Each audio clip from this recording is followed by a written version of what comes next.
बहुत समय पहले की बात है।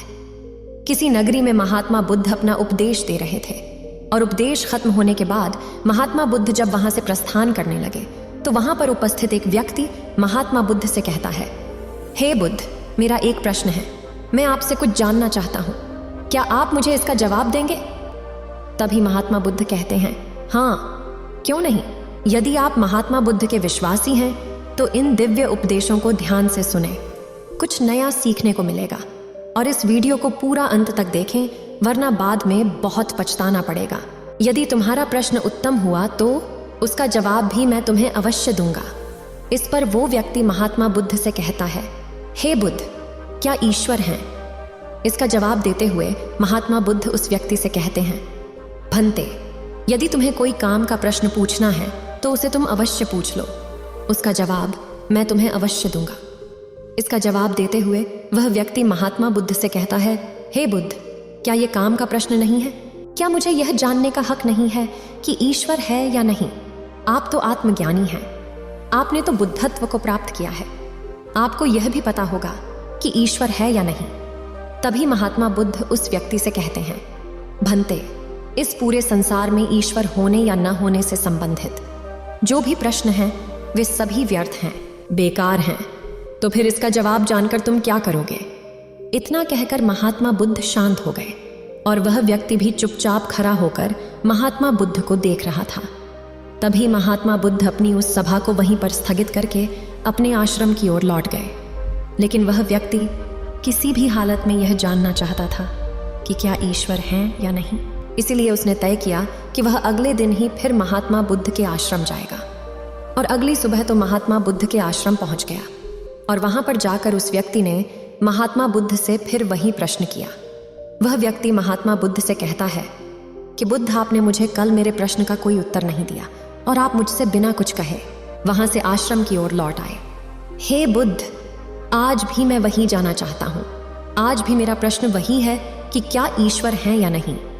मैंने सुना है कि आपने सालों तपस्या की है, अपने ज्ञान को पाने के लिए आपने अपना सब कुछ त्याग दिया है, तो मुझे पूरी उम्मीद है कि आपके पास इस प्रश्न का जवाब अवश्य होगा।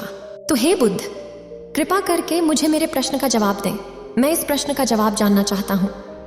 उस व्यक्ति की ये सारी बातें सुनकर महात्मा बुद्ध मुस्कुराने लगे और उस व्यक्ति से कहते हैं, हे भंते, क्या तुम आस्तिक हो या फिर नास्तिक? वह व्यक्ति कहता है, हे बुद्ध, मैं आस्तिक हूं, मुझे भगवान में पूरा यकीन है, मुझे भगवान पर पूरा भरोसा है। तभी महात्मा बुद्ध कहते हैं, अच्छा, तो फिर तुम मुझे ये बताओ कि तुम कौन से ईश्वर को मानते हो?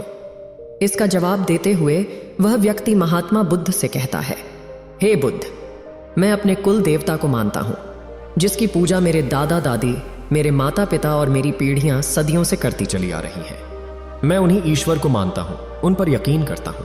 तभी महात्मा बुद्ध कहते हैं, तो क्या तुम्हें तुम्हारे माता पिता ने ईश्वर के बारे में नहीं बताया? इसका जवाब देते हुए वह व्यक्ति महात्मा बुद्ध से कहता है, हे बुद्ध, मेरे माता पिता ने ईश्वर के बारे में मुझे बताया है, इसीलिए तो मैं उन पर यकीन करता हूं, उन पर विश्वास करता हूं। और मैंने कई सारे महात्माओं, कई सारे ज्ञानियों, कई सारे विद्वानों, कई सारे साधुओं से इस विषय में चर्चा भी की है और उन सभी का कहना एक ही है कि भगवान ने इस सृष्टि का निर्माण किया है और इस सृष्टि में जो कुछ भी उपलब्ध है वे सभी उन्हीं की देन है।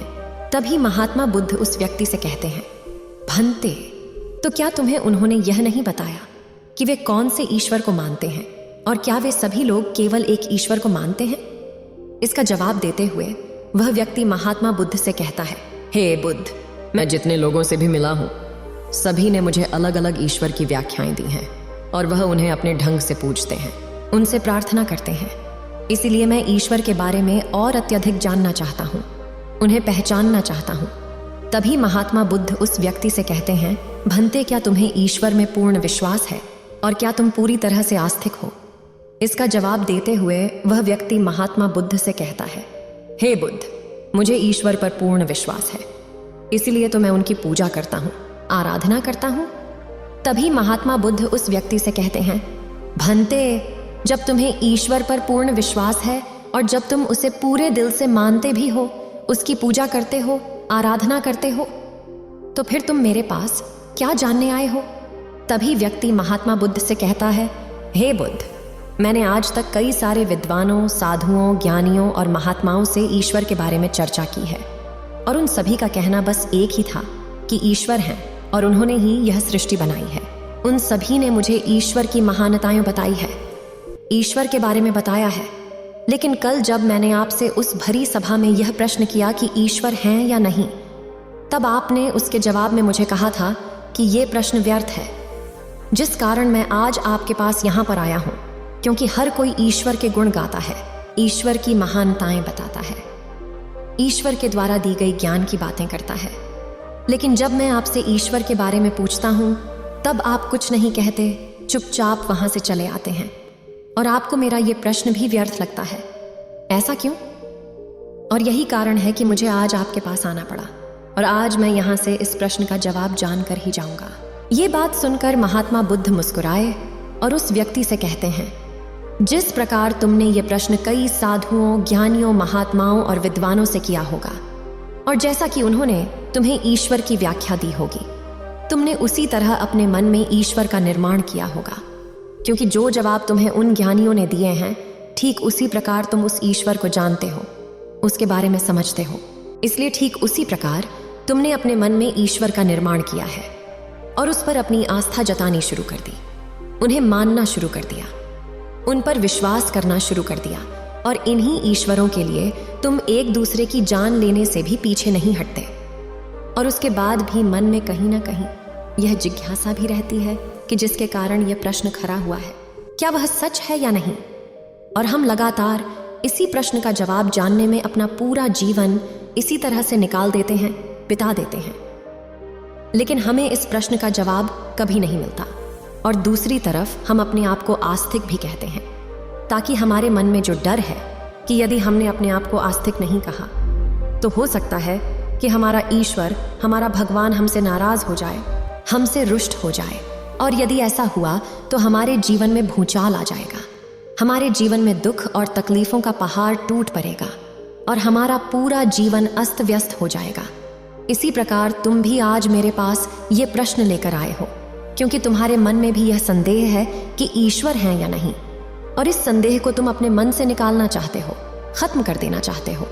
लेकिन वास्तविकता तो यही है कि तुम कितने भी ज्ञानी साधुओं, महात्माओं, विद्वानों के पास चले जाओ और जब उनसे तुम ये प्रश्न करोगे कि ईश्वर है या नहीं, तो ये प्रश्न पूरी तरह से व्यर्थ है।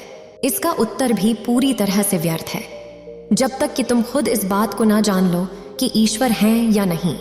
क्योंकि केवल तुम्हारे मानने से तुम्हारे मन में हमेशा एक संदेह रहेगा, तुम हमेशा एक शंका में रहोगे कि सच में ईश्वर है या नहीं, और तुम अपना संपूर्ण जीवन इसी में बिता दोगे और तुम्हारा पूरा जीवन इसी तरह से व्यर्थ हो जाएगा। और तुम यहाँ वहाँ केवल लोगों से यही पूछते रहोगे कि ईश्वर है या नहीं, लेकिन उसके बाद भी तुम्हारे मन का यह संदेह कभी नहीं मिटेगा और तुम अपने जीवन में इसी तरह से इस प्रश्न का जवाब ढूंढते रह जाओगे। लेकिन इससे अच्छा यह है कि तुम खुद आओ और यह जानो कि ईश्वर है या नहीं। मैं तुम्हें वह रास्ता दिखा सकता हूँ जो सत्य की ओर जाता है, और सत्य का रास्ता तुम्हें वास्तविकता दिखा सकता है, और यह सत्य का रास्ता तुम्हें ज्ञान की ओर ले जाता है। और यह ज्ञान का रास्ता ऐसा है जहां पर केवल वास्तविकता दिखाई पड़ती है। केवल वास्तविकता को जाना जाता है, उसे माना नहीं जाता। इतना कहकर महात्मा बुद्ध पूरी तरह से चुप हो गए और वह व्यक्ति यह भी समझ चुका था कि ईश्वर को जगह जगह ढूंढने और उनके बारे में जगह जगह पूछने से अच्छा है कि मैं खुद ईश्वर को जान लूं, अपने आप को जान लूं और सत्य की राह पर आगे बढ़कर मैं उस वास्तविकता को भी पहचान लूं। उस व्यक्ति ने महात्मा बुद्ध को प्रणाम किया और उनका शिष्य बन गया। शिष्य बनने के कुछ ही महीनों बाद उसने ज्ञान की प्राप्ति की। उसने वो वास्तविकता देखी जिसकी तलाश में वह यहाँ वहाँ भटक रहा था। जो सत्य वह जानना चाहता था, उसका ज्ञान उसे अब हो चुका था। उम्मीद है आप सभी को यह वीडियो अच्छी लगी होगी। अगर आप बुद्ध के सच्चे विश्वासी हैं तो चैनल को सब्सक्राइब और वीडियो को लाइक करके कमेंट में नमो बुद्धा लिख दीजिए।